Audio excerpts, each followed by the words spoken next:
numbers, my heartbeat. If you hear me, and me, Otito, please. I love you guys so much. Please, to everybody, it's okay. Edariji, no tede be me no responsible. Oribai, lemwe, korimame. Could they send you Kimbino? Even gone, Jesus was angry. He went into the temple. Ó fi ẹgbàá náà àwọn tó ń ta nǹkan ní. Ẹ̀yin èèyàn wa Tóyìn Abraham ó ti sunkún síta o lórí ọ̀rọ̀ tí ó ń ṣẹlẹ̀ lẹ́ẹ̀rín òun pẹ̀lú arábìnrin tí a mọ̀ sí FUNKE Akíndélé. Ó ti sọ̀rọ̀ ó sunkún síta, ó tún sọ̀rọ̀ nípa bí ọ̀rọ̀ náà ṣe rí.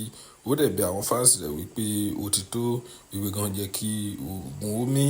Ẹ̀yin èèyàn wa ẹ jẹ́ ká gbọ́ látẹnu arábìnrin yìí tí a mọ̀ sí Tóyìn Abraham bí gbogbo ọ̀rọ̀ náà bí ó ṣe lọ láti bẹ̀rẹ̀ títí dé ìparí. Ẹ gbìyànjú láti wò láti bẹ̀rẹ̀ dé òpin yẹn torí gbọ́ ọ̀pọ̀lọpọ̀ púpọ̀ ló wà nínú fọ́nrán yìí.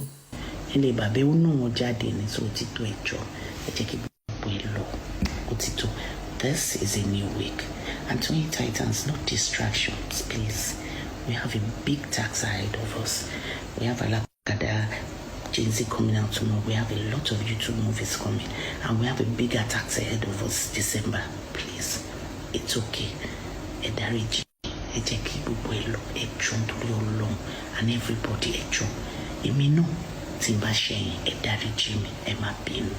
Let it go, please. Guys, I beg you in God's name. This is a new week. Please, let's start it with so much love, positivity, Echo. The more I want continue. Creating me so on 2023 and 2024. If me take you open me way, only Julu, but she will go in me so by. They felt by me in Kinsoro. Anyway, Echo, Chebo, Alakada, Jesus coming out on YouTube tomorrow, and please, it's okay, Echo. Let it go, please. Toyin Titans, Echo, obeying. Then boundaries, I'll create boundaries.